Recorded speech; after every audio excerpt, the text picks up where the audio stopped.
Hello everyone. நம்ம இன்னைக்கு வீடியோல constructors என்னன்னு பார்க்கலாம். Constructorனா வந்துட்டு இது வந்து மெத்தட் மாதிரி தான். மெத்தட்னா ஃபங்க்ஷன். ஸோ ஒரு ஃபங்க்ஷன் மாதிரி தான் கன்ஸ்ட்ரக்டர் இருக்கும். ஆனால் ஃபங்க்ஷன் கிடையாது. இதில் வந்து நம்ம கோட் கொடுப்போம். அதாவது இந்த கன்ஸ்ட்ரக்டருக்குள்ள ஒரு கன்ஸ்ட்ரக்டர் நேம் வச்சுட்டு அதுக்குள்ள நம்ம ஒரு பிளாக் ஆஃப் கோட் கொடுப்போம். இது ஆக்சுவலி எப்போ யூஸ் பண்ணுவோம், நான் போன வீடியோவில் சொல்லியிருப்பேன் ஆப்ஜெக்ட் கிரியேஷன் அப்போ ஒரு டிஃபால்ட் கன்ஸ்ட்ரக்டர் கால் ஆகுது அப்படின்ட்டு.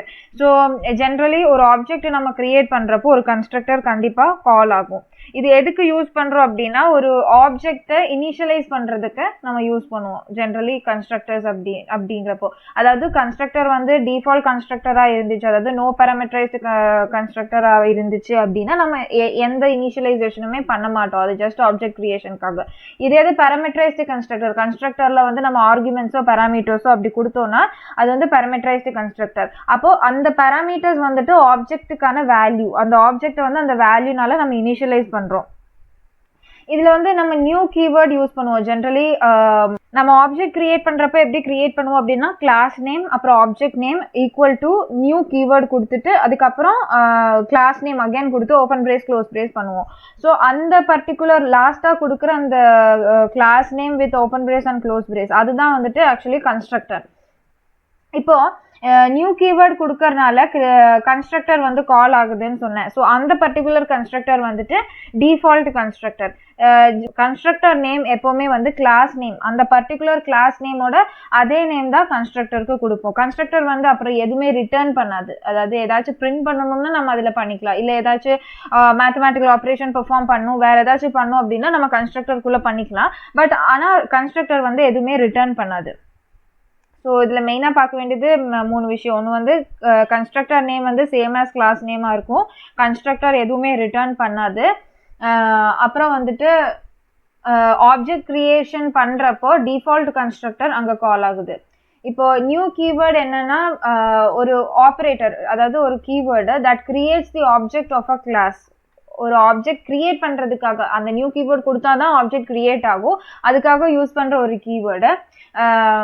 ஸோ இந்த நியூ கீவேர்டுக்கு அப்புறம் இருக்கிற நம்ம கிளாஸ் நேம் கொடுப்போம். அந்த கிளாஸ் நேம் கொடுக்குற டைம்ல தான் டிஃபால்ட் கன்ஸ்ட்ரக்டர் கால் ஆகுது. நம்ம எதுக்கு கன்ஸ்ட்ரக்டர் மெயினாக யூஸ் பண்ணுவோம் அப்படின்னா நம்ம ஒரு ஆப்ஜெக்ட் கிரியேட் பண்ணுறப்ப ஏதாச்சும் ஒரு ஃபங்க்ஷன் நம்ம பெர்ஃபார்ம் பண்ணும், ஏதாச்சும் ஒரு சம் கைண்ட் ஆஃப் டாஸ்க் நம்ம பெர்ஃபார்ம் பண்ணும் அப்படின்னா நம்ம அங்கே கன்ஸ்ட்ரக்டர் யூஸ் பண்ணுவோம். அதுக்கு தான் மெயினாக டிஃபால்ட் கன்ஸ்ட்ரக்டர் ஆட்டோமேட்டிக்காக கால் ஆகுது. இல்லை நம்ம அதில் வேல்யூ கொடுத்து பேராமீட்டர்ஸ் கொடுத்து பண்ணணும் அப்படின்னு ஏதாச்சும் ஒரு டாஸ்க் பெர்ஃபார்ம் பண்ணும் ஆப்ஜெக்ட் கிரியேஷன் அப்போ அப்படின்னா நம்ம பேராமீட்டரைஸ்டு கன்ஸ்ட்ரக்டர் நம்ம யூஸ் பண்ணுவோம். இதுக்கு ஒரு எக்ஸாம்பிள் பார்க்கலாம். இப்போ இங்கே வந்துட்டு ஒரு மெயின் கிளாஸ் இருக்கு. மெயின் கிளாஸுக்குள்ள வந்து நம்ம ஆப்ஜெக்ட் கிரியேட் பண்ணலாம். அப்போ அதுக்கு முன்னாடி நம்ம வேற ஒரு கிளாஸ் கிரியேட் பண்ணோம். ஸோ கிளாஸ் சொல்யூஷன் அப்படின்னு ஒரு கிளாஸு. அதில் வந்துட்டு நான் சொன்ன மாதிரி கன்ஸ்ட்ரக்டர் நேம் வந்து எப்போவுமே சேம் ஆஸ் கிளாஸ் நேமாக இருக்கணும். ஸோ இந்த கிளாஸுக்கு நம்ம கன்ஸ்ட்ரக்டர் கிரியேட் பண்ணுறோம், அப்போ அதுக்கு அதே கிளாஸ் நேம் வச்சு ஒரு கன்ஸ்ட்ரக்டர் கிரியேட் பண்ணுறோம். ஓகே, இதுதான் கன்ஸ்ட்ரக்டர் நேம். ஆக்சுவலி கன்ஸ்ட்ரக்டர் வந்துட்டு எப்பவுமே ஓப்பன் பிரேஸ் க்ளோஸ் பிரேஸோட இருக்கும். சேம் ஆஸ் ஃபங்க்ஷன்ஸ் தான், அது ஃபங்க்ஷன் மாதிரியே தான். ஆனால் இதுக்கு வந்து டேட்டா டைப் இருக்காது. ஏன்னா ரிட்டர்ன் நம்ம ஒன்றுமே ரிட்டர்ன் பண்ணுறது இல்லை. ஸோ அதனால நம்ம டேட்டா டைப் கொடுக்க வேண்டிய அவசியம் இல்லை. அப்புறம் இங்கே வந்து நம்ம எதுவும் ரிட்டர்ன் பண்ணாதுங்கிறனால நம்ம ஏதாச்சும் பிரிண்ட் பண்ணலாம். system.out.println hello அப்படின்னு பிரிண்ட் பண்ணலாம். இப்போ இதை கால் பண்ணணும் அப்படின்னா நம்ம இங்கே ஆப்ஜெக்ட் கிரியேட் பண்ணுவோம். ஸோ கிளாஸ் நேம் அப்புறம் object name equal to new keyword கொடுத்துட்டு அகேன் கிளாஸ் நேம் சொல்யூஷன் அப்படின்னு கால் பண்ணிட்டு இதை ஜஸ்ட் நம்ம ஆப்ஜெக்ட் தான் கிரியேட் பண்ணுறோம். இங்கே இப்படி ஒரு கன்ஸ்ட்ரக்டரே கொடுக்கல அப்படின்னா ஒன்றுமே ஆகாது. ஜஸ்ட் ஆப்ஜெக்ட் மட்டும் கிரியேட் ஆகிட்டு நம்ம மிச்சம் இருக்கிற என்ன டாஸ்காக இருந்தாலும் பெர்ஃபார்ம் பண்ணிட்டு போகலாம். இல்லை இப்போ இங்கே நம்ம இது புரியறதுக்காக இங்கே ஒரு ஆப்ஜெக்ட் இங்கே ஒரு கன்ஸ்ட்ரக்டர் கால் ஆகுது, டிஃபால்ட் கன்ஸ்ட்ரக்டர் கால் ஆகுது அப்படின்னு தெரியறதுக்காக நம்ம இங்கே ஜஸ்ட் ஏதாச்சும் பிரிண்ட் பண்ணி பார்க்குறோம். ஓகே,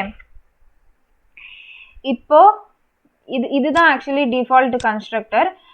இந்த கன்ஸ்ட்ரக்டர் நேம் அப்படியே இங்கே கால் பண்ணுறோம். இதில் பேராமீட்டர்ஸ் இல்லை, அதனால டிஃபால்ட் கன்ஸ்ட்ரக்டர் அப்படின்னு சொல்கிறோம். இதை ரன் பண்ணி பார்க்கலாம். ஹலோ அப்படின்னு பிரிண்ட் ஆயிடுச்சு. இப்போ இது இல்லைன்னா கூட int a = 10 அப்படின்னு இங்கே கொடுத்துருக்கோம். இங்கே வந்துட்டு system.out.println obj.a அப்படின்னு பிரிண்ட் பண்ணிக்கலாம்.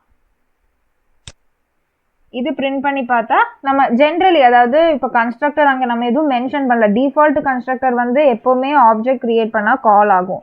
அதில் அந்த கன்ஸ்ட்ரக்டரில் நம்ம ஏதாச்சும் கொடுக்கணும் அப்படிங்கிறது அவசியம் இல்லை. ஸோ நம்ம இங்கே என்ன பண்ணியிருக்கோம், இங்கே ஒரு வேரியபிள் மட்டும் கொடுத்துட்டு அந்த கிளாஸுக்கு ஆப்ஜெக்ட் கிரியேட் பண்ணி அந்த வேரியபிள் மட்டும் பிரிண்ட் பண்ணுறோம். வேரியபிள் ஆக்சஸ் பண்ணுறதுக்கு object name dot that variable அதை ஆக்சஸ் பண்ணிட்டா அதோட வேல்யூ பிரிண்ட் ஆயிடுச்சு. இப்போ நமக்கு இதுவும் பிரிண்ட் பண்ணும். கன்ஸ்ட்ரக்டரில் நம்ம ஏதாச்சும் பெர்ஃபார்ம் பண்ணோம் அப்படின்னா அதையும் கொடுக்கலாம். ஸோ அதுதான் ஃபர்ஸ்ட். இப்போ எது ஃபர்ஸ்ட் கால் ஆகும் அப்படின்னா ஆக்சுவலி ஏங்கிற வேரியபிள் தான் ஃபர்ஸ்ட் அசைன் பண்ணியிருக்கோம், அதுக்கப்புறம் தான் கன்ஸ்ட்ரக்டர் கிரியேட் பண்ணியிருக்கோம். ஆனால் இங்கே கால் பண்ணுறப்போ நம்ம ஆப்ஜெக்ட் கிரியேஷன் வந்துட்டு ஃபர்ஸ்ட் நடக்குது. ஸோ ஃபர்ஸ்ட் வந்து கன்ஸ்ட்ரக்டர் கால் தான் நடக்குதுங்கிறதுனால இது இந்த system.out.println ஃபர்ஸ்ட் பிரிண்ட் ஆகும், அதுக்கப்புறம் தான் ஏயோட வேல்யூ பிரிண்ட் ஆகும். இதை வந்து ரன் பண்ணி பார்க்கலாம். So as I said first hello தான் பிரிண்ட் ஆயிருக்கு, அதுக்கப்புறம் தான் ஏயோட வேல்யூ பிரிண்ட் ஆயிருக்கு. இப்போ நம்ம பேராமெட்ரைஸ்டு கன்ஸ்ட்ரக்டர் எப்படி யூஸ் பண்ணுறோம் அப்படிங்கிறது பார்க்கலாம்.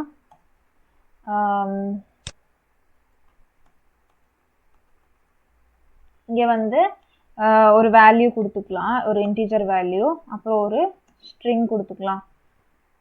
இப்போ 2 இருக்கு. இப்போ இங்கே ஒரு கன்ஸ்ட்ரக்டர் கிரியேட் பண்ணணும். அது same name as class name. So solution அந்த இது என்ன அக்செப்ட் பண்ணும் அப்படின்னா அகைன் அந்த பேராமீட்டர்ஸ், இது வந்து பேராமெட்ரைஸ்டு கன்ஸ்ட்ரக்டர், பேராமீட்டர்ஸ் கொடுக்குறோம், அதனால 2 பேராமீட்டர்ஸும் நம்ம கொடுத்துக்கலாம் அதில் இருக்கிறது. ஸோ ஸ்ட்ரிங் எஸ் அப்படின்னு கொடுத்துட்டு அந்த கன்ஸ்ட்ரக்டரை அங்கே டிஃபைன் பண்ணி வைக்கலாம். நான் ஏன் இங்கே பிஎஸ்டிஆர் கொடுக்குறேன் அப்படின்னா இந்த பியோட வேல்யூ வந்துட்டு நம்ம இங்கே பாஸ் பண்ண போகிற வேல்யூ. ஸோ இந்த ஏல வந்துட்டு இங்கே பாஸ் பண்ணுற வேல்யூ நம்ம ஸ்டோர் பண்ண போகிறோம், அதுக்கு தான் அதை டிஃப்ரென்ஷியேட் பண்ணுறதுக்கு தான் பின்னு கொடுக்குறேன். ஸோ இங்கே இப்போ ஏ இஸ் ஈக்குவல் டு பின்னு கொடுக்கலாம், அப்புறம் எஸ் இஸ் ஈக்குவல் டு எஸ்டிஆர்னு கொடுக்கலாம். ஏயும் எஸ்ஸும் வந்துட்டு இங்கே இருக்கிற வேரியபிள்ஸ், இதில் நம்ம பாஸ் பண்ண போகிற வேல்யூஸ் தான் வந்துட்டு பியும் எஸ்டிஆர். அதாவது இங்கேருந்து நம்ம பேராமெட்ரைஸ்டு கன்ஸ்ட்ரக்டர் யூஸ் பண்ணி நம்ம பாஸ் பண்ணுற வேல்யூ தான் பியும் எஸ்டிஆரும். அதை வந்து நம்ம இதில் ஸ்டோர் பண்ணி வைக்கிறோம். இப்போ இதை பிரிண்ட் பண்ணலாம். system.out.println okay. இப்போ வந்து நான் ஏயும் எஸ்ஸையும் இங்கே பிரிண்ட் பண்ணுறேன். இப்போ இந்த கன்ஸ்ட்ரக்டர் இங்கே ஆட்டோமேட்டிக்லி நம்ம ஆப்ஜெக்ட் கிரியேட் பண்ணுறப்போ கால் ஆகுது. ஆனால் நம்ம இங்கே பேராமீட்டர்ஸ் எதுவும் பாஸ் பண்ணல. ஸோ பாஸ் பண்ணணும் அப்படின்னா ஃபர்ஸ்ட் வந்துட்டு ஒரு இன்டீஜர் கொடுக்கலாம், கமா ஏதாச்சும் ஒரு ஸ்ட்ரிங் கொடுக்கலாம்,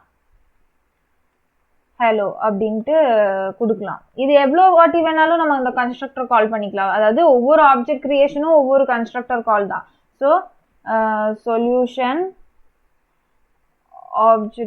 object2 is equal to new solution of இங்கே வந்து 1 கொடுத்துக்கலாம், இங்கே வந்து 2, good. ஓகே, இன்னொரு ஆப்ஜெக்ட் கிரியேட் பண்ணிக்கலாம். அப்போ இன்னொரு வாட்டி அதே சேம் கன்ஸ்ட்ரக்டர் இன்னொரு வாட்டி கால் ஆகும். object3 is equal to new solution of 3, morning. Okay, இப்போ இதை ரன் பண்ணி பார்க்கலாம். ரன் பண்ணுறப்போ என்ன ஆகுது, இங்கே வந்து 1 பாஸ் பண்ணுறோம். ஸோ 1 வந்து ஆக்சுவலி பியோட வேல்யூ, பியை வந்து நம்ம ஏக்கு அசைன் பண்ணுறோம், ஏ இங்கே பிரிண்ட் பண்ணுறோம். அகேன் ஹலோங்கிற ஸ்ட்ரிங் வந்துட்டு எஸ்டிஆருக்கு போகுது, எஸ்டிஆரை வந்து எஸ்ஸுக்கு அசைன் பண்ணி அது இங்கே பிரிண்ட் பண்ணுறோம். ஸோ ஆக்சுவலி இது பாஸ் பண்ணுற டைமில் சேம் நம்ம இந்த காலிங் தான் பண்ணுறோம், ஜஸ்ட் ஒரு நம்ம ஃபங்க்ஷன் கால் பண்ணுற மாதிரி தான். பட் இங்கே வந்து ஆப்ஜெக்ட் கிரியேஷன் கூட பண்ணுறதுனால அது கன்ஸ்ட்ரக்டர் கால் ஆகுது. ஆல்சோ கன்ஸ்ட்ரக்டருக்கு ரிட்டர்ன் டைப் இல்லை, அதுதான் மெயின் டிஃப்ரென்ஸ் ஃபங்க்ஷனுக்கும் இதுக்கும். ஸோ ஒவ்வொரு வாட்டியும் ஆப்ஜெக்ட் கிரியேட் பண்ணுறப்போ ஒவ்வொரு பேராமீட்டர்ஸ் நம்ம கொடுக்குறோம். ஸோ இந்த ஒவ்வொரு பேராமீட்டர்ஸும் அங்கே போய் அசைன் ஆகிட்டு அது பிரிண்ட் பண்ணும். Okay, so that's it for this video. Thank you.